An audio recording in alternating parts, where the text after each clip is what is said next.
The sun hung low over Oakwood Springs, Georgia, casting long shadows across the cracked asphalt of Main Street. It was a Tuesday morning in late spring, the kind of day where the air smelled of blooming magnolias and the town's sleepy charm hid the undercurrents of tension that had simmered for decades. Oakwood Springs was a postcard-perfect southern town: white picket fences, a diner serving peach cobbler, and a courthouse with a clock tower that chimed every hour. But beneath the surface, it was a place where history clung tightly, where whispers of racial divides and old grudges lingered in the humid air. Kayla Morgan, 35, pulled her dusty Jeep into the parking lot of Spriggs Grocery, the only store in town open before 8 a.m. A former Marine sniper with 15 years of service, Kayla carried herself with the quiet confidence of someone who'd faced death and walked away. Her dark skin glistened under the morning sun, and her athletic frame moved with purpose as she stepped out, dog tags glinting beneath her faded t-shirt. She was just passing through, headed to a veterans reunion in Atlanta, but she needed coffee to survive the final leg of her drive. Her sharp eyes scanned the lot, habit from years of assessing threats in Afghanistan, but nothing seemed out of place. Just a few early shoppers, a delivery truck, and an elderly woman struggling with her walker near the store's entrance. Kayla's gaze locked on the woman, who was frail, her white hair pinned neatly under a sun hat. She was Eleanor Thompson, 87. A lifelong Oakwood Springs resident known for her sharp tongue and stubborn independence. As Eleanor reached for her grocery bag, her walker tipped and she stumbled, her thin frame crumpling toward the pavement. Kayla didn't hesitate. She sprinted across the lot, catching Eleanor's arm just before she hit the ground. "Easy, ma'am," Kayla said, her voice calm but firm. "I've got you." Eleanor gasped, clutching Kayla's arm. "Oh, thank you, dear. I'm fine, just a little shaky." Her blue eyes, cloudy with age, met Kayla's and she managed a weak smile. Kayla knelt beside her, checking for injuries with the precision of someone trained in battlefield first aid. "Any pain? Your knees or hips?" she asked, her hand steady as she supported Eleanor's weight. No, I'm all right," Eleanor insisted, though her trembling hands betrayed her. "Just need to sit a moment." Kayla helped her to a nearby bench, retrieving the spilled grocery bag and setting it beside her. A small crowd began to gather: curious shoppers, a store clerk, and a teenage boy filming on his phone, more out of boredom than intent. Kayla ignored them, focusing on Eleanor. "Let's get you some water," she said, signaling to the clerk. "And maybe a bandage for that scrape on your hand." Inside the store, a nervous cashier, rattled by the commotion, misread the scene. A tall black woman, a stranger in town, hovering over a frail white elder? It didn't sit right with her. She dialed 911, whispering about a disturbance and a suspicious person. The call was vague, but in Oakwood Springs, vague was enough. Minutes later, sirens pierced the morning calm. Two sheriff's cruisers screeched into the lot, kicking up gravel. Sheriff Ethan Caldwell, 48, stepped out first, his broad frame filling the doorway of his vehicle. His badge gleamed, but his eyes were cold, scanning the scene with a practiced arrogance. Two deputies, young and eager to prove themselves, flanked him, hands resting on their holsters. The crowd parted as Caldwell strode toward Kayla and Eleanor, his boots thudding against the pavement. Kayla sensed the shift in the air, her instincts kicking in. She straightened, keeping her hands visible, her posture non-threatening. She'd been through enough checkpoints in war zones to know how quickly things could escalate. "Morning, Sheriff," she said evenly, meeting his gaze. "This lady took a fall. I'm just helping her out." Eleanor nodded, her voice quavering but clear. "She's right, officer. I tripped and this kind young woman caught me. No trouble here." Her words were firm, but Caldwell didn't even glance at her. His eyes were fixed on Kayla, her height, her strength, her blackness. His hand hovered near his weapon. "Step away from her," he barked. "Now." The crowd murmured, confused. The teenage boy raised his phone higher, capturing every moment. Kayla's jaw tightened, but she complied, raising her hand slightly and stepping back. "I'm not resisting," she said, her voice steady, military discipline holding her together. Eleanor's face twisted in dismay. "Sheriff, you're mistaken. She was helping me." Caldwell ignored her, nodding to his deputies. "Cuff her." The younger deputy, barely 25, lunged forward, slamming Kayla against the store's brick wall. The impact knocked the air from her lungs and pain shot through her shoulder. The second deputy wrenched her arms behind her back, snapping on handcuffs so tightly they bit into her skin. Blood trickled down her wrists, staining the cuffs. Got ourselves a troublemaker, Caldwell sneered, noticing Kayla's dog tags. He yanked them from her neck, dangling them mockingly. What's this? Playing soldier? Kayla's eyes burned, but she kept her voice level. My military ID's in my wallet, sir. I'm a former Marine sniper, honorably discharged. Her words only seemed to fuel Caldwell's disdain. Sure you are, he scoffed, tossing the tags to the ground. And I'm the damn president. The crowd grew restless. A middle-aged woman shouted she was just helping. Let her go. The teenage boy's video streamed live on social media, the shaky footage spreading like wildfire. Hashtag Justice for Kayla began trending on X, with thousands sharing the clip within minutes. Comments poured in, this is racism, plain and simple. Oakwood Springs at it again. She's a veteran for God's sake. Eleanor struggled to her feet, leaning on her walker. This is outrageous, she cried, hobbling toward Caldwell. You're arresting the wrong person. A deputy stepped in front of her, blocking her path. Ma'am, stay back. This is police business. Eleanor's frail hand shook with fury, but she was powerless against the wall of uniforms. Kayla, now pinned against the cruiser, felt the weight of the moment. She'd faced ambushes in Kandahar, stared down insurgents through her scope, but this was a different kind of battlefield. Her training kept her calm, her mind cataloging every detail. Caldwell's smirk, the deputy's aggressive posture, the crowd's growing anger. She knew this wasn't just about her. It was about a system, a town, a history she'd stumbled into. As the deputy shoved her into the cruiser, the teenage boy's phone caught one final image. Kayla's face, resolute despite the blood on her wrists, her eyes locked on Eleanor, who was now sobbing. The video cut off as the cruiser door slammed shut, but its impact was just beginning. By noon it had millions of views, shared by activists, veterans, and ordinary people outraged by the injustice. National news outlets picked up the story, with headlines like Black Marine Veteran Arrested for Helping Elderly Woman, and Oakwood Springs Sheriff Under Fire. Inside the cruiser, Kayla sat in silence, the cuffs digging deeper into her skin. She closed her eyes, recalling her last mission in Afghanistan, 18 hours motionless in the mountains, waiting for the perfect shot. Patience, precision, strategy. Those skills had saved lives then, and they would serve her now. She wasn't just a victim. She was a Marine, trained to observe, adapt, and overcome. At the Oakwood Springs Sheriff's Station, the booking process was a masterclass in humiliation. Deputy Ryan Holt, a wiry man with a permanent scowl, processed Kayla's information with deliberate slowness. Assault, robbery, resisting arrest, he read aloud, smirking. You're in deep, soldier girl. Kayla's military ID, which she'd mentioned, was nowhere to be found. Must have lost it, Holt said with a shrug. Body cam malfunction, too. Bad day for evidence, huh? Kayla's bail was set at $75,000, an astronomical amount for charges that didn't add up. Judge Garrett's orders, the booking sergeant said, his tone suggesting this was routine. Kayla was led to a holding cell, her wrists still bleeding, her requests for medical attention ignored. The cell was cold, the concrete floor stained, the air thick with mildew. She sat on the metal bench, her posture ramrod straight, and began to analyze her surroundings. The guard schedules, the other inmates' stories, the patterns of mistreatment, it all started to form a picture. Oakwood Springs wasn't just a sleepy town, it was a machine, oiled by prejudice and profit. Kayla noticed other Black inmates, many arrested for minor or fabricated offenses, all pressured to take plea deals. A young man in the next cell, a truck driver passing through, whispered through the bars about a speeding ticket that turned into an arrest for drug possession when he questioned the stop. An older woman arrested for loitering while waiting for a bus had been denied her medication for 2 days. The pattern was clear. Target outsiders, especially Black ones who couldn't afford to fight back. Outside, the town was erupting. The viral video had split Oakwood Springs in two. Some residents, mostly white, backed Sheriff Caldwell, insisting he was keeping the town safe. Others, particularly the town's small Black community, saw Kayla's arrest as the latest in a long line of injustices. A makeshift protest formed outside the sheriff's station, led by a local pastor, Reverend Marcus Tate. This is about more than one woman, he told the crowd, holding a megaphone. This is about a system that sees Black people as threats, not neighbors. The protest drew counter-demonstrators, some waving Confederate flags, shouting about law and order. Tensions flared when a protester threw a water bottle, prompting deputies to deploy pepper spray.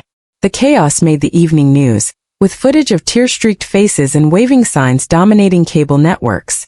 On X, Justice for Kayla trended alongside Back the Badge, reflecting the nation's polarized divide. Eleanor Thompson, now home but shaken, watched the news with growing guilt. She'd tried to speak up at the scene, but the deputies had dismissed her. Now her phone rang constantly, reporters, neighbors, even a deputy who suggested she might be confused about what happened. "You're getting on in years, Mrs. Thompson," he'd said. "Best to let us handle this." Eleanor's hands trembled as she hung up, but her resolve hardened. She wasn't confused. She knew the truth, and she'd make sure it was heard. Back in her cell, Kayla's mind was a battlefield of its own. She replayed the arrest, searching for missteps, analyzing Caldwell's behavior. He'd mocked her dog tags, scoffed at her service. It wasn't just personal, it was strategic. He'd sized her up as an easy target, a black woman, an outsider, someone who'd plead out and disappear. But he'd miscalculated. Kayla wasn't just a Marine. She was a sniper, trained to wait, to watch, to strike when the moment was right. She closed her eyes, visualizing her next move. She'd need ally, someone to get her story out, someone to challenge the charges. Her military network was vast, with connections from colonels to fellow grunts. If she could reach them, this fight would shift. For now, she focused on survival, keeping her body strong and her mind sharp. Push-ups in the dim cell, mental math to stay focused, meditation to drown out the guards' taunts. It was all part of her training. As night fell, Oakwood Springs buzzed with unrest. The protest outside the station grew, drawing college students from nearby Athens, who chanted Kayla's name. A local radio host, known for his conservative rants, called her a troublemaker hiding behind a uniform, while a national veterans group issued a statement demanding her release. The town's history of racial profiling, long whispered about, was now shouted from megaphones and trending online. Kayla, unaware of the storm brewing outside, made a silent vow in her cell. This wasn't just about her arrest. The patterns she'd observed, the targeted arrests, the lost evidence, the pressure to plead guilty pointed to something bigger, something rotten at the core of Oakwood Springs. She'd stumbled into a war she hadn't chosen, but she was ready to fight it. With every ounce of her training, every lesson from the battlefield, she'd exposed the truth. The teenage boy's video, now viewed over 10 million times, had done more than spark outrage. It had lit a fuse. Across the country, Kayla's former squad mates were watching, their phones buzzing with the footage. In a Virginia bar, Trevor Mitchell, a grizzled ex-Marine, froze mid-sip, recognizing Kayla's face. "That's Ghost," he muttered, using her old call sign.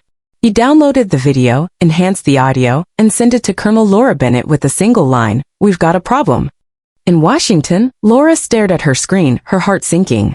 Kayla Morgan had been one of her best, fearless, disciplined, a sniper who'd saved dozens of lives. If she was in cuffs, something was deeply wrong. Laura dialed a number she hadn't used in years, her voice steady but urgent. "General Harrison, it's about one of ours. We need to move fast." As the first stars appeared over Oakwood Springs, Kayla sat in her cell, her wrists throbbing but her spirit unbroken. She didn't know help was coming, didn't know her arrest had ignited a national firestorm. All she knew was the mission: survive, strategize, and strike back. Oakwood Springs had picked the wrong target, and they were about to learn what happens when you cross a Marine who never misses. The fluorescent lights buzzed overhead in the Oakwood Springs Detention Center, casting a sickly glow over the concrete walls. Kayla Morgan sat on the edge of her metal bunk, her wrists raw and scabbed from the handcuffs that had cut into her skin 2 days ago. The cell smelled of bleach and despair, but Kayla's posture remained unbroken, shoulders squared, eyes sharp, as if she were still on a sniper perch in Afghanistan. Her Marine training kept her grounded, her mind a fortress against the chaos outside. She didn't know that Oakwood Springs was unraveling, that her arrest had lit a spark now threatening to burn the town's carefully guarded secrets to the ground. Outside, Main Street was a battleground of ideologies. By Wednesday morning, the protest outside the sheriff's station had swelled to over 100 people. Reverend Marcus Tate, a wiry black pastor with a voice that could shake the heavens, led the charge. "Kayla Morgan is a hero, not a criminal," he bellowed through a megaphone, his words echoing off the courthouse. Protesters, a mix of local black residents, college students from Athens, and veterans who'd seen Kayla's viral video, waved signs reading "Free Kayla" and "End Racial Profiling." The hashtag Justice for Kayla trended nationally on X, with celebrities and activists amplifying the call. A retired Marine general tweeted, "This is a disgrace to every veteran who's served. Release Kayla Morgan now." But Oakwood Springs wasn't a monolith. Across the street, a smaller group of counter-protesters gathered, their pickup trucks adorned with American and Confederate flags. "Support our sheriff," they chanted, led by a local mechanic named Dale Hargrove, whose radio show fueled the town's conservative base. "We don't need outsiders stirring trouble," Dale shouted, his face red. The air crackled with tension, deputies in riot gear forming a thin line between the groups. A local news crew captured the scene, their live feed beaming Oakwood Springs' divide to millions. Inside the detention center, Kayla was adjusting to her new reality. The guards, emboldened by Sheriff Ethan Caldwell's authority, made her first night a gauntlet of petty cruelties. They accidentally spilled water on her mattress, forcing her to sleep on a damp bunk. Her request for a bandage was met with a sneer from a guard named Tucker, who muttered, "You'll live, soldier girl." Meals arrived cold, sometimes not at all. But Kayla noticed patterns. Other black inmates, mostly travelers like her, faced similar treatment: delayed medication, denied phone calls, mail, lost in processing. A young woman named Tasha, arrested for trespassing while visiting her cousin, whispered through the cell bars, "They want us to plead guilty and get out. That's how they make their money." Kayla's mind worked like a tactical map, cataloging every violation, every guard shift change, every inmate's story. She began scribbling notes in a code only she understood, using a stubby pencil smuggled from the rec room. Her military discipline kept her focused, but the weight of injustice pressed hard. She'd faced insurgents and IEDs, but this was a different enemy, one that hid behind badges and paperwork.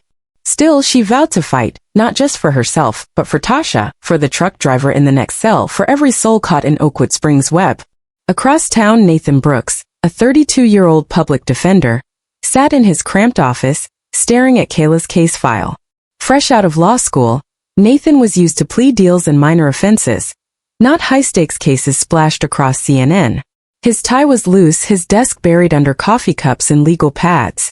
Kayla's charges: assault, robbery, resisting arrest seemed absurd given the viral video, but the sheriff's report painted her as a dangerous aggressor. Nathan sighed, rubbing his temples. Another black defendant, another plea deal, another day in Oakwood Springs. But something about Kayla's file nagged at him. Her military record, though partially redacted, hinted at a decorated career. Why would a Marine sniper attack an elderly woman? Nathan's first meeting with Kayla changed everything. In the jail's consultation room, Kayla sat ramrod straight, her orange jumpsuit doing nothing to diminish her presence. Her eyes, sharp and assessing, made Nathan feel like he was being sized up for a mission. "Mr. Brooks," she said, her voice calm but firm, "I didn't commit any crime. I was helping Mrs. Eleanor Thompson after she fell. This is a setup." Nathan shuffled his papers, skeptical but intrigued. "They're offering a plea, 6 months, parole after 3. With your record," Kayla cut him off. "My record includes 3 tours in Afghanistan, 28 confirmed missions, and a Bronze Star for saving an entire unit. I've faced worse odds than this, Mr. Brooks, and I recognize a railroading when I see one." Her words hit like a sniper's bullet, precise, undeniable. Nathan froze, his pen hovering over his notepad. "You're military?" 15 years, honorably discharged, Kayla said, her gaze unwavering. "My credentials disappeared during booking. Sheriff Caldwell seemed amused by my dog tags." Nathan set his briefcase aside, his casual demeanor replaced by focus. "Tell me everything." For the next hour, Kayla recounted the arrest with surgical detail. Caldwell's hostility, the deputy's aggression, Eleanor's protests, the crowd's murmurs. She described the detention center's abuses, targeted mistreatment of black inmates, pressure to plead guilty, missing evidence. "This isn't about me," she concluded. "There's a pattern. For other inmates, all black, all passing through, arrested on flimsy charges, all pushed to take deals." Nathan scribbled furiously, his initial resignation giving way to a spark of purpose. This wasn't just a case, it was a crusade. Outside, the protests grew volatile. By mid-afternoon, a college student threw a soda can at a deputy, sparking a scuffle. Pepper spray hissed through the air, and 3 protesters were arrested, their wrists zip-tied as cameras rolled. The incident dominated national news, with pundits debating whether Kayla's case was about racism or law and order. On X, a hacker group calling themselves Truth Seekers leaked internal sheriff's department emails revealing directives to focus on out-of-town travelers and meet arrest quotas for funding. One email signed by Caldwell referred to black drivers as easy fish. The leak went viral, shared by influencers and civil rights groups, pushing justice for Kayla to the top of global trends. Sheriff Caldwell, holed up in his office, felt the walls closing in. The leaked emails were a disaster, but he doubled down. "Those are fakes," he told a local reporter, his jaw tight. "We're being targeted by radicals." Privately, he was furious. The department's federal funding depended on high arrest and conviction rates, and Kayla's case was drawing too much scrutiny. He called Judge William Garrett, a fishing buddy and longtime ally. "Bill, we need to bury this fast," Caldwell said, pacing. "Set her bail higher, push the arraignment. Make it hurt." Garrett, a silver-haired judge with a reputation for favoring the sheriff, agreed. "I'll handle it, Ethan. But you owe me a case of bourbon for this mess." Their laughter was cut short when Caldwell's deputy, Ryan Holt, burst in. "Boss, CNN's outside, and some veterans are showing up in uniform. This is getting ugly." Caldwell slammed his fist on the desk. "Find out who's leaking our emails. And get that Morgan woman to take a deal, or we're all screwed." Back at the detention center, Kayla faced escalating harassment. Guards woke her at 2 a.m. for a random inspection, confiscating her coded notes.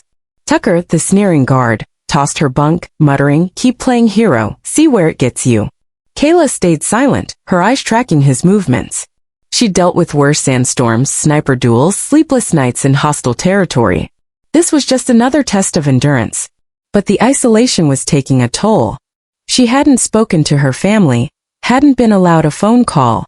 Her wrists, untreated, were starting to swell, the pain a constant reminder of her vulnerability. Yet, Kayla's resolve grew stronger. She began talking to other inmates, building trust. Tasha, the young woman in the next cell, shared her story. A routine visit turned into an arrest when she looked suspicious at a gas station.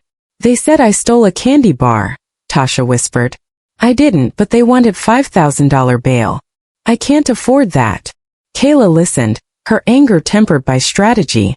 "Hold on, Tasha," she said. "We're getting out of this." Nathan, meanwhile, was diving deeper into Kayla's case. He filed a Freedom of Information Act request for the deputy's body cam footage, only to be told it was corrupted. But a clerk in the courthouse, a quiet ally named Marla, slipped him a partial clip. The grainy video showed Kayla stepping away from Eleanor, hands raised, while Eleanor shouted, "She's helping me." Nathan's heart raced. This was proof, but he needed more. He visited Eleanor Thompson at her small bungalow, hoping for a statement. Eleanor, frail but defiant, welcomed Nathan with tea and trembling hands. "I told those deputies she was helping me," she said, her voice cracking. "But they came by yesterday, said I might be confused, that I should trust their report. My grandson's business, they mentioned it like a threat." Nathan's stomach churned. He pulled out his phone, discreetly recording. "Mrs. Thompson, can you repeat that?" Eleanor nodded, her eyes fierce. "They're bullies, Mr. Brooks. I'm 87, not senile. That young woman saved me from a broken hip, and they're punishing her for it." The recording was gold, but Nathan knew it was dangerous. He left Eleanor's house under the cover of dusk, his car weaving through backroads to avoid being followed. When he got home, a note was tucked under his windshield wiper. "Drop the Morgan case or you'll regret it." Nathan's hand shook, but he stuffed the note in his pocket. He had a wife and a toddler to protect, but Kayla's words echoed in his mind. "I recognize a railroading when I see one." He wasn't backing down. The leaked emails had another effect. They drew the attention of Sarah Nguyen, a 38-year-old investigative journalist with a knack for exposing corruption. Sarah, working for a national outlet, arrived in Oakwood Springs with a laptop and a mission. She interviewed protesters, dug through public records, and cross-referenced the leaked emails with arrest statistics. Her initial findings were chilling. Black travelers were 7 times more likely to be arrested than white ones, often on charges that collapsed if contested. Most couldn't afford to stay and fight, making them perfect targets for the sheriff's quota-driven machine. Sarah's first article, published Thursday morning, was a bombshell. Headlined, "Oakwood Springs, a town profiting from racial profiling," it laid out the numbers with ruthless clarity. The story went viral, shared by civil rights groups and veteran organizations. MSNBC invited Sarah for a segment where she called Kayla's arrest a symptom of a diseased system. Fox News predictably dismissed it as liberal hysteria, but the damage was done. Oakwood Springs was under a microscope. Inside the sheriff's department, cracks were forming. Deputy Jenna Larson, a 29-year-old rookie who'd joined to protect and serve, was growing uneasy. She'd overheard Caldwell joking about fishing for passers, a term for targeting black travelers. Jenna had kept quiet, fearing for her job, but Kayla's case hit differently.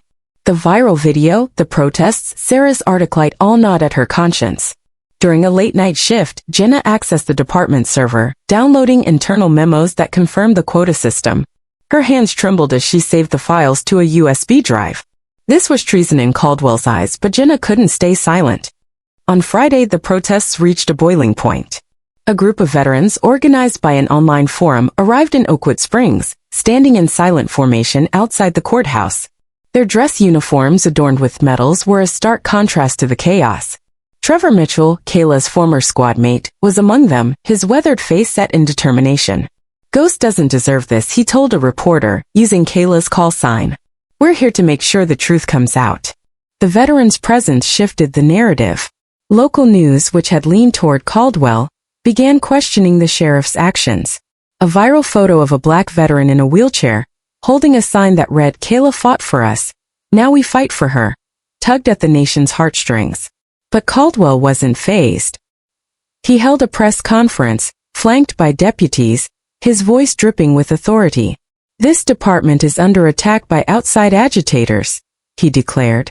"Kayla Morgan resisted arrest and endangered an elderly woman. We stand by our actions." Behind the scenes, Caldwell was scrambling. He ordered deputies to clean the evidence room, ensuring no incriminating files surfaced. He also leaned harder on Eleanor, sending Deputy Holt to her home with a friendly reminder to stick to the sheriff's story. Eleanor, shaken but stubborn, called her grandson Michael, a 30-year-old mechanic. "They're trying to scare me," she told him, her voice trembling. "But I won't lie for them." Michael, furious, contacted Nathan, offering to testify about the intimidation. Kayla, still in her cell, felt the walls closing in. The guards had doubled down, cutting her meal portions and forgetting her medical requests. Her wrist infection was worsening, the pain sharp and constant. But she refused to break. She taught Tasha basic self-defense moves through the bars, a small act of defiance that lifted their spirits. "We're stronger than they think," Kayla said, her voice low. Tasha nodded, tears in her eyes. "I just want to go home." Late Friday night, Nathan sat in his office, the Eleanor recording playing on loop. The leaked emails, the partial body cam clip, Eleanor's statement. It was a start, but he needed more to dismantle Caldwell's case. His phone buzzed with a text from an unknown number. "Check your mailbox." Heart pounding, Nathan stepped outside, finding a USB drive taped inside. It contained Jenna's memos, detailing the sheriff's quota system and explicit orders to target black travelers. Nathan's hands shook as he realized the risk someone had taken. This was the key to exposing Oakwood Springs. As the week ended, Oakwood Springs was a powder keg. Protests raged, veterans stood vigil, and Sarah's reporting kept the pressure on. Kayla in her cell didn't know the full scope of the storm, but she felt its ripples. A new guard, a young woman who avoided eye contact, slipped her an extra blanquita, a small act of kindness that spoke volumes. The tide was turning, but Caldwell wasn't done. He had one more play, one that would test Kayla's resolve and push Oakwood Springs to the brink. The nation watched, divided but riveted, as a Black Marine's fight for justice became a mirror for America's soul. Would Kayla break under the weight of a corrupt system, or would she outmaneuver her enemies with the precision of a sniper? The battle was just beginning, and Oakwood Springs was about to learn that some targets fight back. The dawn broke gray and heavy over Oakwood Springs, Georgia, the air thick with the promise of rain and the weight of a town teetering on the edge. Inside the detention center, Kayla Morgan sat cross-legged on her damp bunk, her wrists throbbing from an untreated infection. The pain was a constant companion now, but her eyes burned with the same fire that had carried her through 3 tours in Afghanistan. She was a Marine sniper, trained to endure, to observe, to strike when the moment was right. In her mind, this cell was just another battlefield, and she was mapping every move of her enemy, the guards, the sheriff, the system itself. She didn't know that outside these walls a storm was gathering, one that would shake Oakwood Springs to its core. The town was a pressure cooker. Protests outside the courthouse had grown to hundreds, with chants of "Free Kayla" echoing through the streets. Veterans in dress uniforms stood in silent vigil, their medals glinting under the overcast sky. The viral video of Kayla's arrest had surpassed 20 million views, fueling a national debate on race, justice, and the treatment of veterans. On X, "Justice for Kayla" trended alongside heated countertags like "Sheriff Strong," reflecting a nation divided. Cable news networks looped the footage, pundits clashing over whether Kayla was a victim or a troublemaker hiding behind her uniform. But beneath the noise, a quieter, more dangerous battle was unfolding, one of evidence, alliances, and truth. Nathan Brooks, the 32-year-old public defender, sat in his cluttered office, the glow of his laptop illuminating his tired face. The USB drive from Deputy Jenna Larson lay on his desk, its contents a ticking bomb. Internal memos detailing Sheriff Ethan Caldwell's quota-driven arrest system, emails explicitly targeting black travelers, and budget reports tying federal funding to conviction rates. Nathan's hands trembled as he cross-referenced the files with Sarah Nguyen's article, which had exposed Oakwood Springs' racial profiling patterns. The pieces were falling into place, but the puzzle was deadly. The note on his windshield, "Drop the Morgan case or you'll regret it," still haunted him. A reminder that truth came at a cost. Nathan's investigation was gaining traction, but he needed more. He'd secured a partial body cam clip showing Kayla's compliance during her arrest, but the sheriff's department claimed the rest was corrupted. He'd filed motions for discovery, only to be stonewalled by Judge William Garrett, whose loyalty to Caldwell was an open secret. Nathan's only ally in the courthouse, Clerk Marla, whispered about cleaned evidence rooms and shredded files. "Be careful, Nathan," she warned, her eyes darting nervously. "They're watching you." The stakes rose when Nathan visited Eleanor Thompson again. The 87-year-old sat in her rocking chair, her hands clutching a photo of her late husband. "They came back," she told Nathan, her voice quivering. "Deputy Holt and another man said my grandson's auto shop might have tax issues if I kept talking. I'm not scared for me, Mr. Brooks, I am old. But Michael's got a family." Nathan's recorder captured every word, his jaw tightening. This wasn't just intimidation, it was a coordinated effort to silence the truth. He promised Eleanor protection, though he wasn't sure how to deliver it. As he left, he noticed a black SUV parked across the street, its tinted windows hiding watchful eyes. Kayla, meanwhile, was fighting her own war inside the detention center. The guards had escalated their harassment, moving her to solitary confinement for security reasons. The cell was smaller, colder, with a flickering light that buzzed like a dying insect. Her meals were reduced to half portions, and her wrist infection was now angry red, sending sharp pains up her arm. But Kayla refused to break. She used her time in solitary to refine her coded notes, scratching them into the margins of a Bible she'd been given. She memorized guard schedules, noting which ones, like Tucker, relished cruelty, and which, like a young female guard named Lila, seemed uneasy with the orders they followed. Kayla also built alliances. Through whispers and past notes, she connected with other inmates: Tasha, the young woman arrested for trespassing, and Jamal, a truck driver facing fabricated drug charges. "They want us to feel alone," Kayla told them during a rare moment in the rec yard. "But we're not. We're a unit now." She taught them small acts of resistance, memorizing guards' names, documenting abuses, refusing to sign plea deals without a lawyer. Tasha, emboldened, began chanting "Justice for Kayla" during a cell check, earning a night in solitary but sparking murmurs of defiance among the inmates. Kayla smiled grimly. The spark was spreading. Outside, the fight for Kayla was gaining momentum. Trevor Mitchell, a 40-year-old ex-Marine and Kayla's former squad mate, had arrived in Oakwood Springs after seeing the viral video.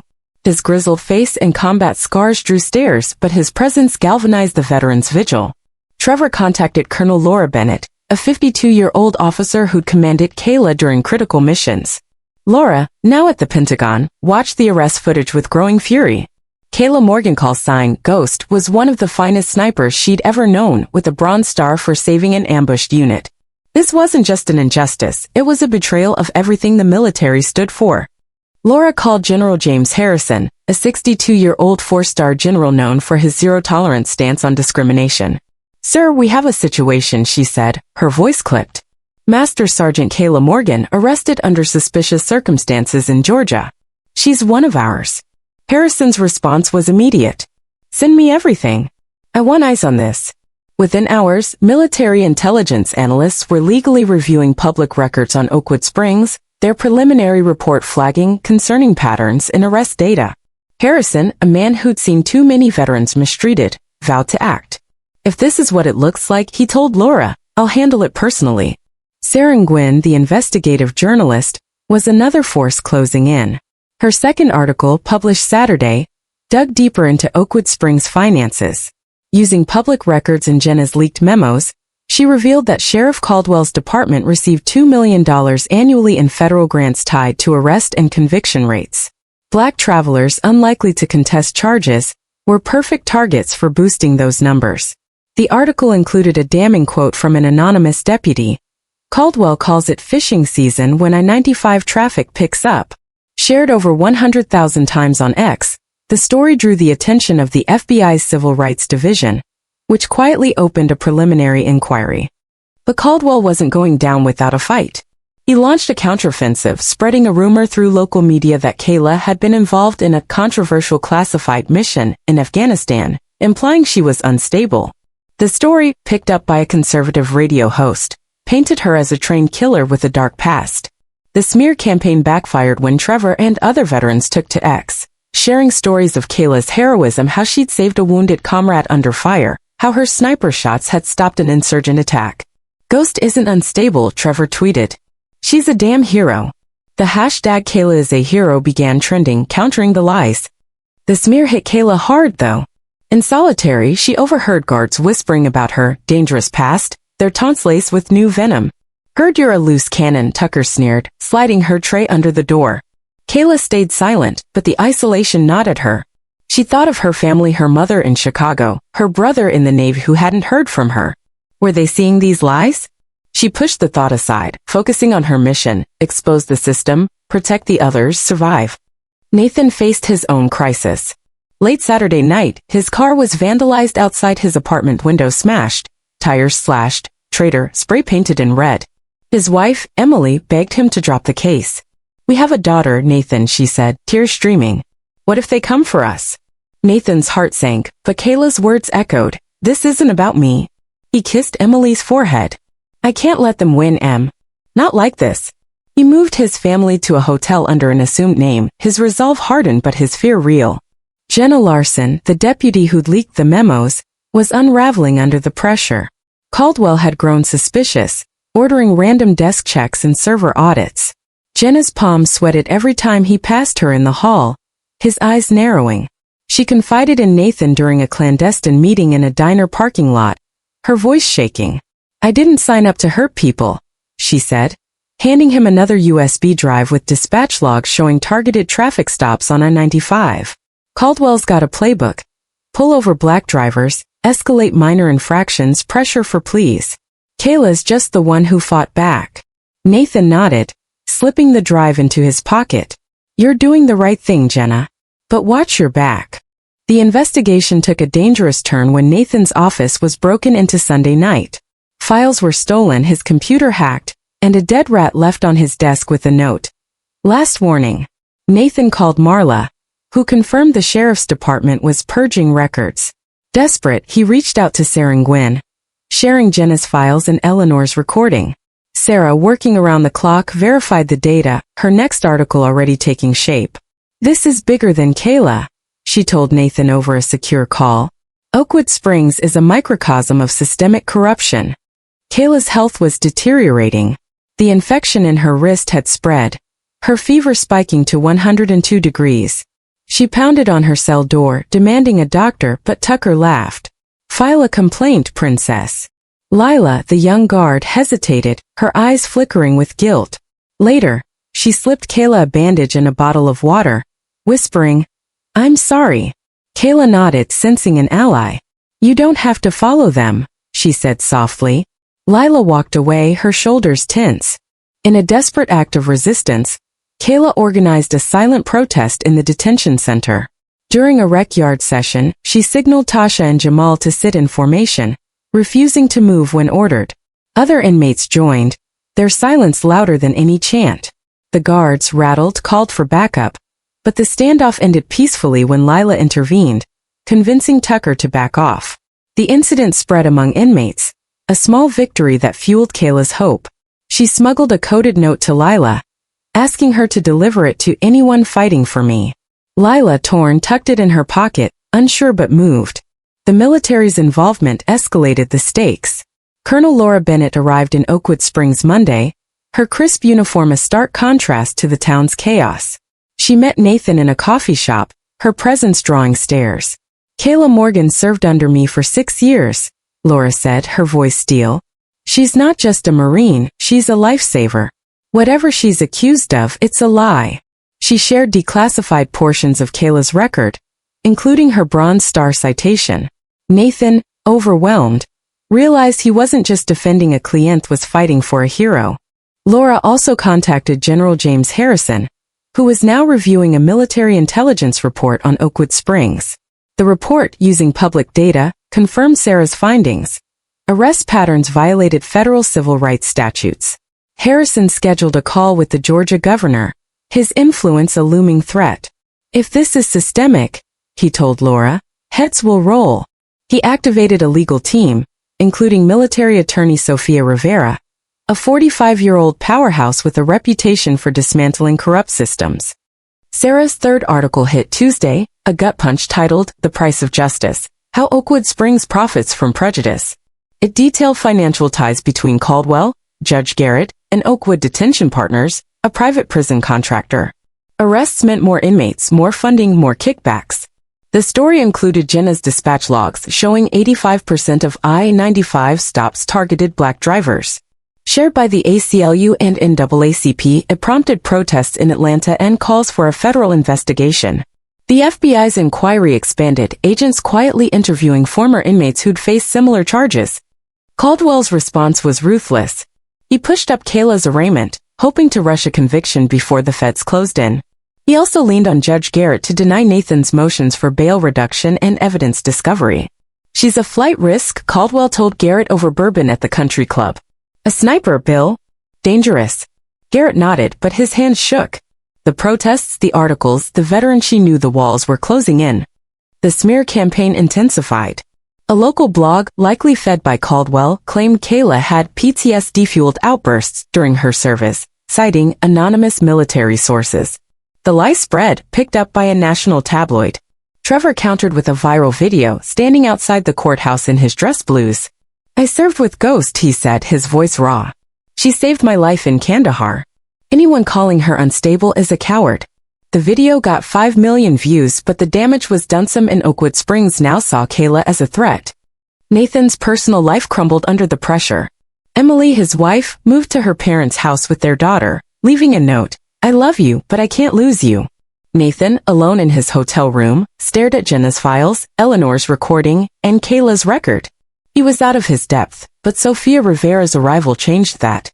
The military attorney stormed into his office, her briefcase packed with legal ammo. "We're not just fighting for Kayla," she said, scanning the evidence. "We're dismantling a machine." Kayla, unaware of the cavalry, faced her darkest moment. Her fever hit 104, her vision blurring. She collapsed during a cell check, waking in the infirmary with Lila at her side. "You need a hospital," Lila whispered, defying orders to stay silent. Kayla, weak but resolute, handed her the coded note. "Get this to my lawyer," she rasped. Lila nodded, slipping it into her boot. As Kayla drifted back to sleep, she saw her mother's face, heard her brother's laugh. She wasn't fighting for herself anymore, she was fighting for them, for Tasha, for every soul this system had crushed. Tuesday night brought a new shock. An anonymous source delivered financial records to Sarah, showing Caldwell had offshore accounts receiving deposits tied to arrest spikes. The timing suggested kickbacks from the private prison contractor. Sarah shared the records with Nathan, who passed them to Sofia. The evidence was damning but dangerous. As Nathan left his hotel, a brick sailed through his car window, missing his head by inches. He dove to the ground, heart pounding, as a voice shouted, "Back off, lawyer." The attack, caught on a hotel camera, hit the news, fueling outrage. The veterans' vigil grew, now over 50 strong, their silent presence a rebuke to Caldwell's lies. Trevor organized them into shifts, ensuring a constant watch. A photo of a black veteran, his purple heart pinned to his chest, standing beside a sign reading "Kayla is us," went viral, shared by a senator and a pop star. The nation was waking up, but Oakwood Springs was digging in. Caldwell ordered Kayla's transfer to a high-security state facility, citing threats to safety. Nathan and Sophia filed an emergency motion to block it, arguing it violated her right to counsel. The motion was pending, but time was running out. As the week ended, Kayla lay in the infirmary, her fever breaking but her spirit unbroken. She didn't know Lila had delivered her note to Nathan, didn't know the FBI was circling, didn't know General Harrison was preparing to step in. All she knew was the mission: endure, expose, overcome. Oakwood Springs had underestimated her, but they were about to face a reckoning. The truth was a bullet, and Kayla Morgan never missed her shot.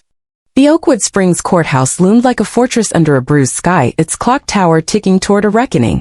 By 8 a.m. on Wednesday, Main Street was a sea of chaos. Television trucks clogged the road, reporters jostled for soundbites, and over 100 protesters chanted, "Justice for Kayla," across from a smaller, angrier group waving "Support our sheriff" signs. Veterans, now numbering 60, stood in disciplined formation, their dress uniforms a silent rebuke to the town's corruption. The viral video of Kayla Morgan's arrest had ignited a national firestorm, and today, her arraignment would decide whether truth or power would prevail. Inside the detention center, Kayla, weakened by fever but unbroken, prepared for battle not with rifles, but with the unyielding resolve of a Marine sniper. The courtroom was a pressure cooker, packed beyond capacity with media, locals, and federal observers. Judge William Garrett, 65, entered with a scowl, his robe swishing as he took the bench. His usual confidence was frayed, his eyes darting to the press section, where national outlets like CNN and The Washington Post scribbled notes. "This court will maintain order," he barked, his voice tight. "No disruptions, no exceptions." But the air crackled with anticipation, as if the room itself knew history was being written.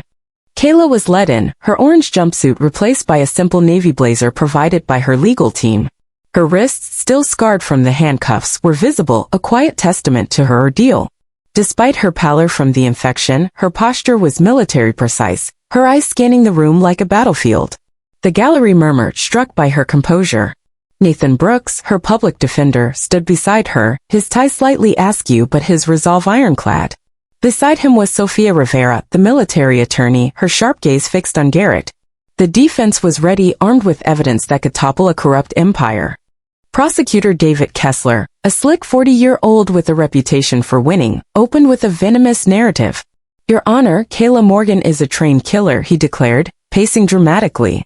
"Her sniper skills make her a unique threat, as evidenced by her assault on Mrs. Eleanor Thompson and her violent resistance to arrest." He painted Kayla as a predator, using her military background to stoke fear. Several jurors, mostly white and middle-aged, shifted uncomfortably, their faces betraying unease. Nathan objected, his voice steady.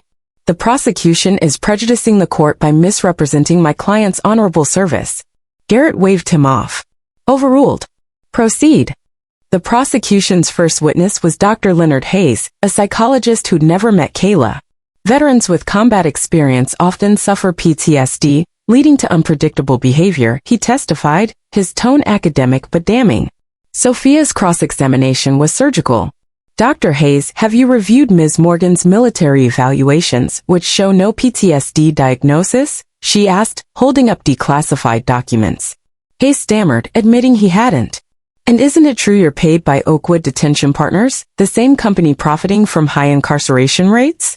The gallery gasped. Hayes flushed, his credibility crumbling. Garrett sustained Kessler's objection, but the damage was done. Sheriff Ethan Caldwell took the stand next, his uniform pristine, his badge gleaming. He described responding to a disturbance call and finding Kayla, physically restraining Eleanor. His testimony was laced with dog whistles. Kayla was aggressive, intimidating, non-compliant. Nathan countered with the partial body cam footage, showing Kayla stepping back, hands raised, while Eleanor protested. "Sheriff, how do you explain this contradiction?" Nathan asked. Caldwell's face reddened. "Cameras don't show the full context," he snapped. "She was a threat." Nathan pressed. "A threat, Sheriff?" "An unarmed woman helping an 87-year-old who'd fallen." The jurors leaned forward, doubt flickering in their eyes. Eleanor Thompson's testimony was the prosecution's weakest link. Too frail to attend in person, she appeared via video from Oakwood Springs Memorial Hospital, where she'd been admitted after a stress-induced heart episode. Her face, projected on a courtroom screen, was pale but resolute. "I fell outside Spriggs Grocery," she said, her voice trembling but clear. "Ms. Morgan caught me, helped me to a bench. She was kind, gentle. Then the deputies came, ignored me, and arrested her." Kessler tried to undermine her, suggesting her age caused confusion. "Mrs. Thompson, isn't it possible you misremembered?" Eleanor's eyes flashed. "I'm 84, not senile, sir. I know what I saw." The jurors exchanged glances, her sincerity undeniable. Outside, the protests grew louder. A group of college students clashed with counter-protesters, prompting deputies to deploy tear gas. The chaos, broadcast live, fueled national outrage. On X, Free Kayla trended globally, with a viral photo of a black veteran holding a sign. "Kayla fought for freedom, now fight for hers." The Veterans Vigil, led by Trevor Mitchell, remained a stoic presence, their silence louder than the chants. Local businesses boarded up windows fearing riots, while the town's black community held prayer vigils, their hope tempered by years of betrayal. Inside the detention center, Kayla's condition worsened. Her fever had returned, her wrist infection now a serious threat. She was moved back to the infirmary where Lila, the young guard, risked her job to smuggle her antibiotics. "You don't deserve this," Lila whispered, her eyes wet. Kayla, barely conscious, squeezed her hand. "Tell my lawyer to keep fighting," she rasped. Lila nodded, slipping Kayla's coded note detailing guard abuses into Nathan's hands during a courthouse drop-off. The note, written in Kayla's precise hand, was a lifeline, proof of systemic mistreatment. The trial's turning point came on the second day, during a heated cross-examination of Deputy Ryan Holt.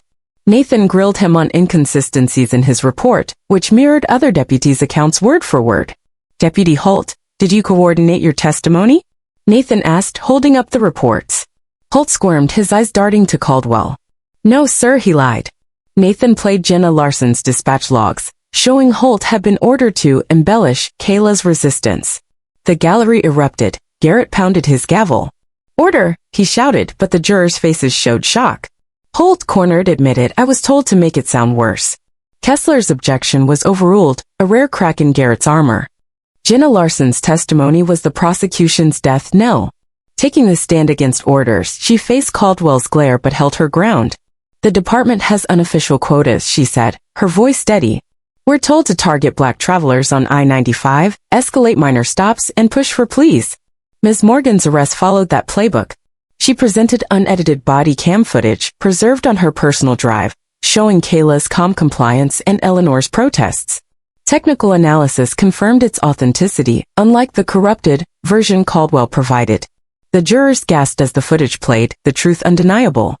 Kessler's case was collapsing, but Garrett fought to maintain control.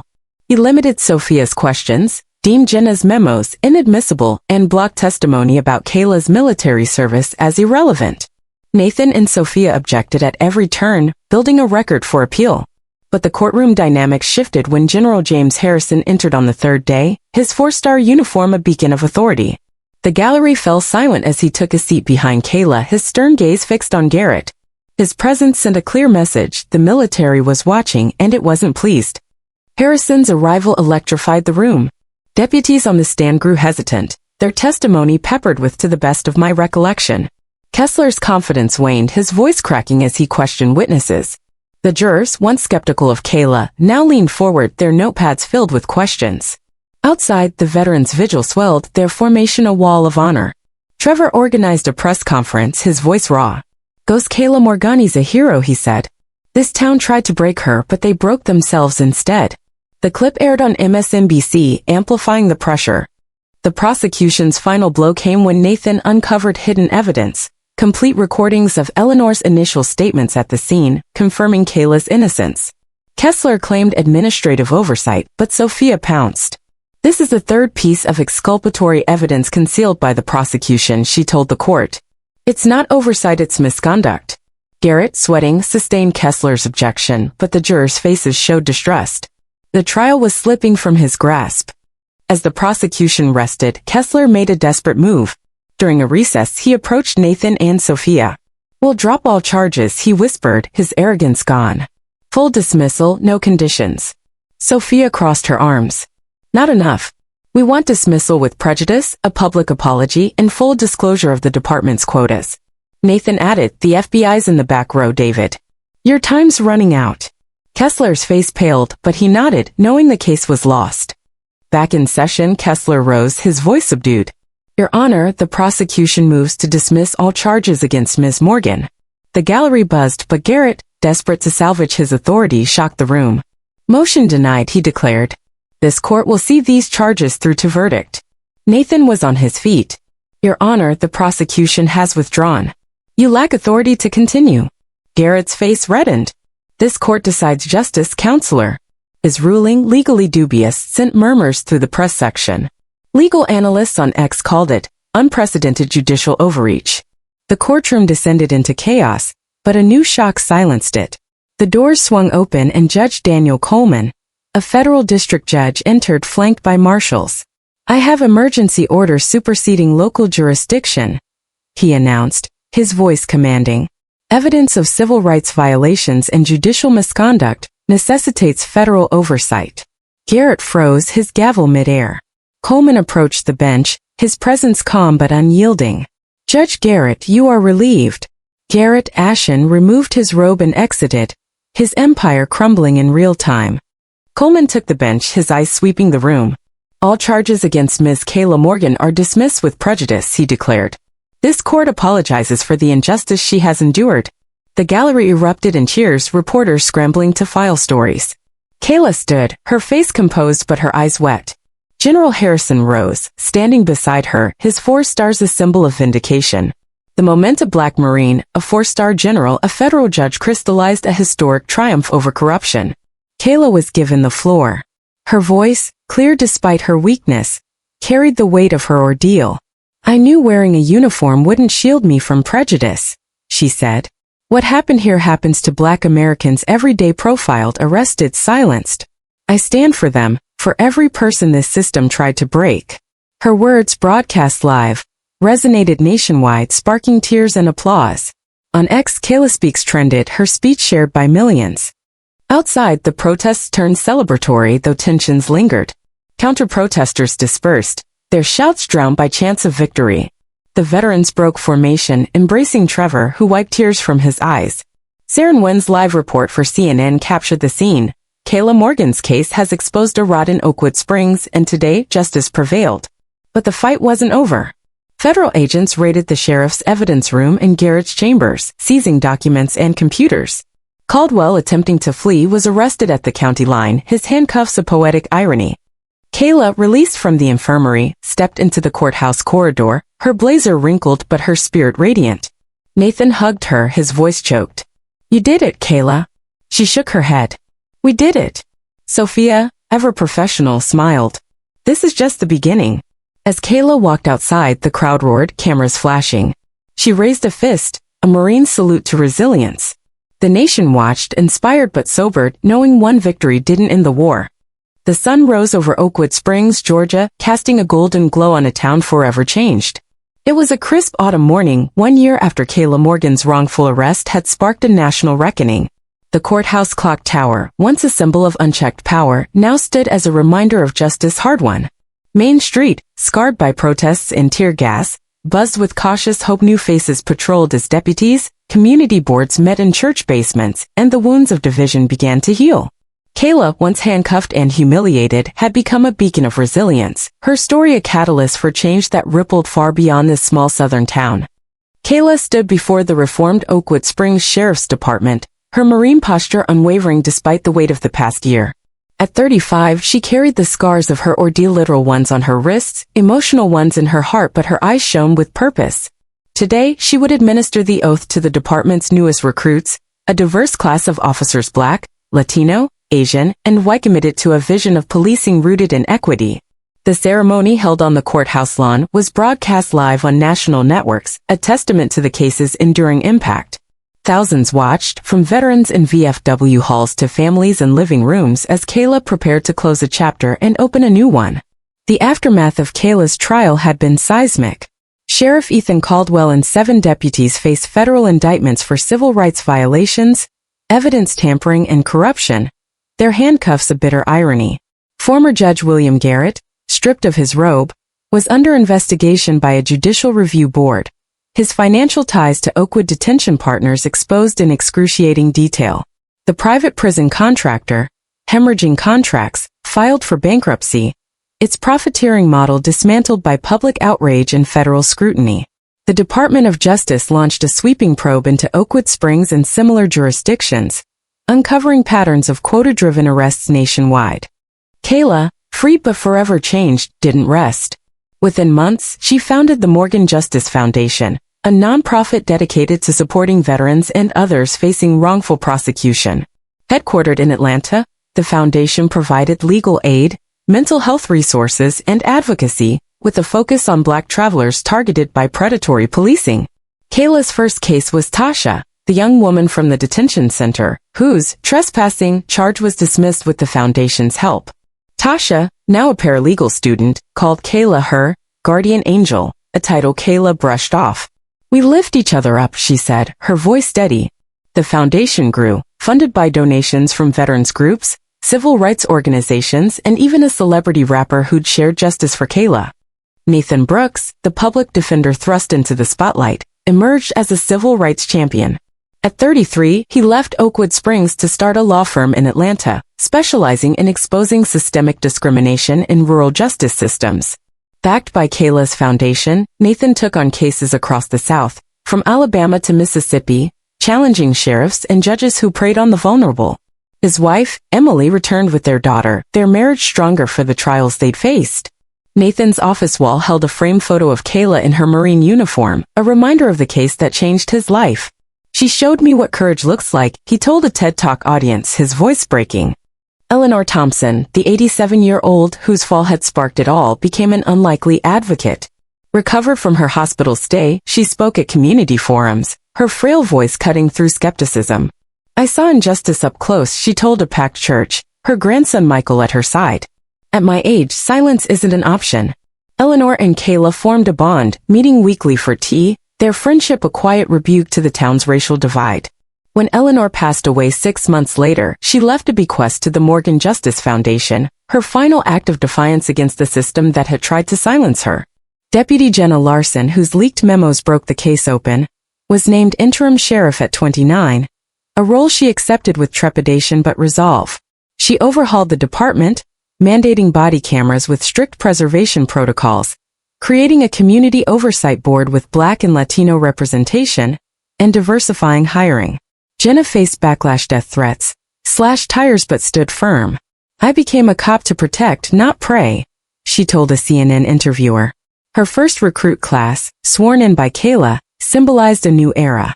Among them was Lila, the guard who'd helped Kayla in detention, now a deputy trainee committed to reform.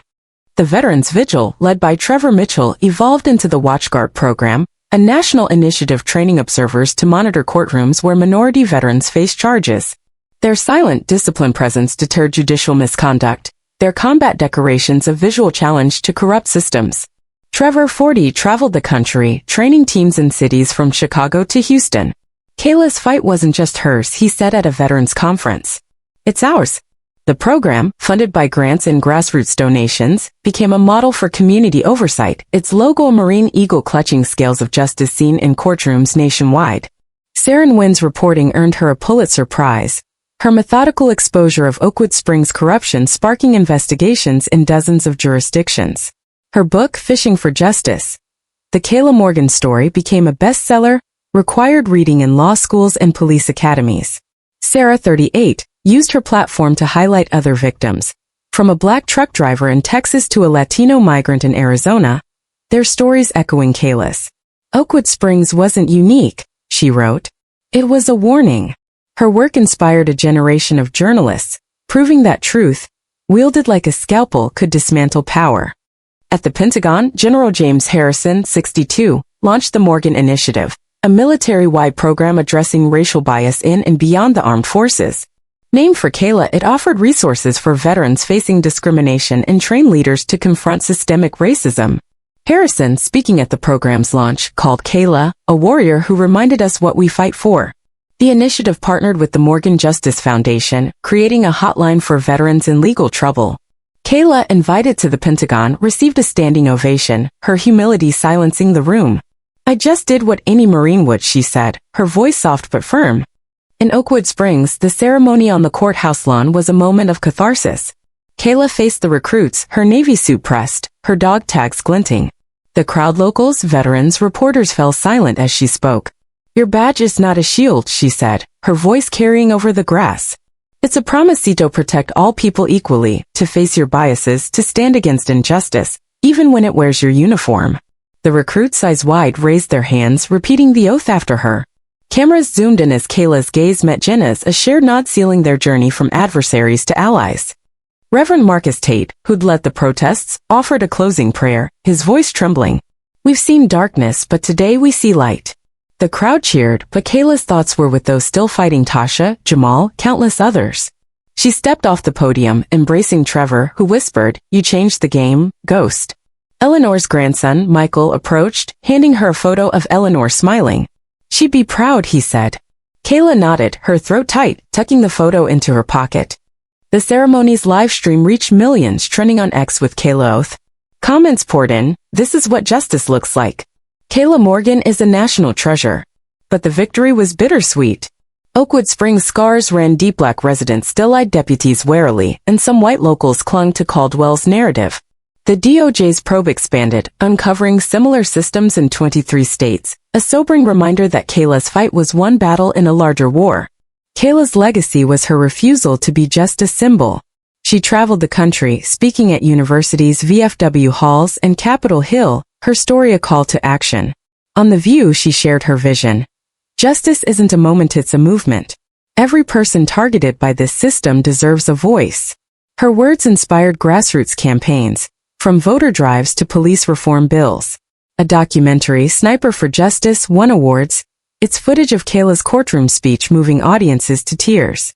The lessons of Oakwood Springs were profound. First, systemic racism thrives in silence, cloaked in budgets and badges, but exposure can dismantle it. Second, coalitions, veterans, journalists, whistleblowers, elders can shift power when united. Third, evidence, from body cams to coded notes, is a weapon against corruption.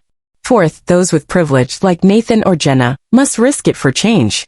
Fifth, moral courage, as shown by Kayla and Eleanor, demands sacrifice but reshapes history. Sixth, reform means rebuilding systems, not just punishing individuals. Most importantly, Kayla's story proved that Black Americans, even heroes, face prejudice, but collective action can forge hope. As Kayla left the ceremony, a young Black girl approached, clutching a notebook. "I want to be like you," she said, eyes shining. Kayla knelt, smiling. "Be better than me," she replied. "Fight for what's right, no matter the odds." The girl nodded, her notebook filled with sketches of Kayla in her Marine uniform. The moment, caught on camera, went viral, a symbol of a generation inspired. Oakwood Springs was no longer just a tone, it was a case study, taught in law schools, police academies, and military courses. Kayla's oath ceremony became an annual event, drawing activists and reformers. The courthouse lawn, once a battleground, hosted community dialogues, where Black and white residents shared stories, slowly bridging divides. The clock tower chimed, no longer a knell of oppression but a call to vigilance. What does Kayla's story mean to you? Have you seen injustice in your community, or felt the sting of prejudice? Share your thoughts below, and let's talk about building a justice system that serves all. If you believe stories like Kayla's must be heard, spread this tale, because one voice can spark a movement. Like if you're inspired by ordinary people creating extraordinary change, and join us to honor those who stand against the odds. Kayla Morgan, once a target, became a titan, proving that truth, wielded with courage, can remake the world. Alright folks, let's take a breather after that roller coaster of a story. Kayla Morgan just took us on a wild ride through Oakwood Springs, dodging corrupt sheriffs, rallying veterans, and serving justice with the precision of a Marine sniper. It's like she walked into a small-town drama and turned it into a Hollywood blockbuster, except this one's real. And the stakes were higher than a Monday morning coffee run gone wrong. So what can we, sitting here in 2025, sipping our overpriced lattes or scrolling X, take away from Kayla's epic saga? Spoiler alert. It's not just about cheering for the good guys, it's about being one. First off, let's talk about the big lesson. Systems don't fix themselves. Oakwood Springs was like that one group project member who does nothing but takes all the credit, except this one was profiting off prejudice. Kayla, Nathan, Jenna, and even 87-year-old Eleanor, who deserves her own action figure, showed us that change starts with people who say, "Nope, not on my watch." In 2025, we're still wrestling with systemic issues, whether it's dodgy policing, workplace bias, or algorithms that somehow think your skin tone determines your credit score. Kayla's fight reminds us, don't just tweet about it, do something. Call out nonsense, support a cause, or heck, run for local office. Your town's not Oakwood Springs, or is it? Now here's the funny bit. Ever been stuck in a DMV line feeling like the system's out to get you? Imagine that, but with handcuffs and a sheriff who thinks he's Judge Dredd. That's what Kayla faced, and she didn't just roll her eyes and give up schwat like her life depended on it, because it did. The humor's in the absurdity, a Marine hero arrested for helping an old lady? It's like getting a speeding ticket for walking your dog. But the lesson's dead serious, and justice hides in plain sight, often dressed up as just doing my job.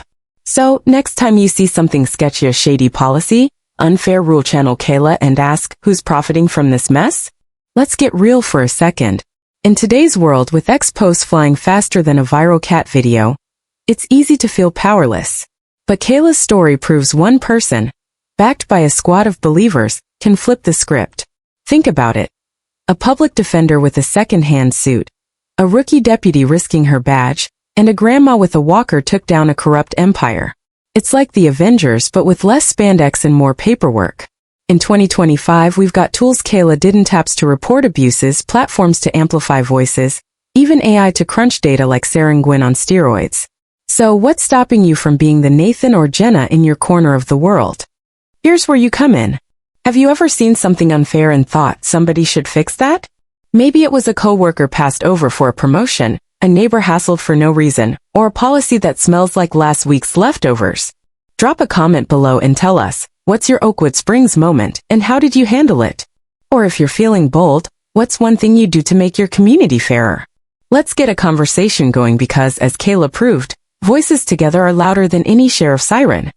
And let's not kid ourselves. Fighting for justice isn't all high fives and victory laps. Kayla got scars, Nathan got death threats, and Jenna probably lost some friends. But they kept going because doing right feels better than staying quiet. So, next time you're tempted to shrug and say, "Not my problem," remember Eleanor, 87 and still swinging. If she can stare down a deputy, you can call out your boss's bad joke or sign that petition. Small moves add up. Folks, think of it as cardio for your soul. Before we wrap up, a quick nudge. If Kayla's story lit a fire in you, don't let it fizzle out. Hit that subscribe button to catch more tales of courage, justice, and people who refuse to back down. Our channel's packed with stories that'll make you laugh, cry, and maybe even start your own revolution, okay? Maybe not that dramatic, but you get the vibe. Plus, subscribing means you're part of our squad, and we need all the Eleanors, Nathans, and Kaylas we can get. So, one last question to chew on. If you were in Kayla's shoes, cuffed, slandered, but knowing the truth, would you fight like a Marine or take the easy out? Comment with a 1 if you'd go full sniper mode or spill the tea on what you do differently. And if you think stories like this can change the world, share this one because justice, like a good meme, spreads when we pass it on. Thanks for sticking with us, and let's keep building a world where no one's judged by their skin, only their grit. See you in the next story.